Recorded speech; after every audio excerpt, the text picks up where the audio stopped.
பேரறிஞர் அண்ணா காட்டிய பாதை மக்களின் உரிமைக்கும் அரசியல் அறத்திற்கும் அர்ப்பணிக்கப்பட்ட பாதை. ஆனால் அண்ணாவிற்கு பிறகு அவர் துவங்கிய திமுக அந்த பாதையிலிருந்து விலகிச் சென்றது.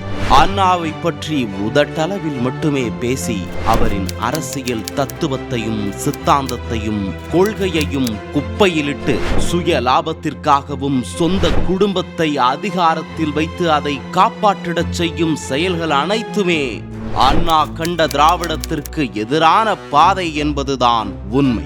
அண்ணா வழி திராவிடம் எனும் லட்சிய பாதையில் நம் மக்களின் மனசாட்சியாக அண்ணாவின் குரலாய் அண்ணா வழி திராவிடம் எனும் இதழ் ஒலிக்கவிருக்கிறது. மாதம் 2 முறை டிஜிட்டல் வடிவில் வெளியாகும் இந்த இதழில் திமுகவால் திட்டமிட்டு மறைக்கப்பட்ட உண்மைகள் வெளிவரும். காரிருள் சூழ்ந்த தமிழ்நாடு வெளிச்சம் பெறும். அறிஞர் அண்ணாவின் உண்மையான அரசியல் வாரிசுகளாய் அவர் வழியில் மக்களின் வாழ்வினை மாற்றிய புரட்சி தலைவர், புரட்சி தலைவி மற்றும் அவர்களின் அரசியல் வழிகாட்டுதலில் இன்று உண்மையான மக்கள் நலன் பேணும் திராவிடத்தை சவால்களுக்கிடையே துணிச்சலுடன் காத்து நிற்கும் புரட்சி தமிழர் எடப்பாடி பழனிசாமி என அண்ணாவின் வழியில் உண்மையான திராவிடத்தை பேணி நிற்பவர்களை பற்றி பேசவிருக்கும் இதழ் இது.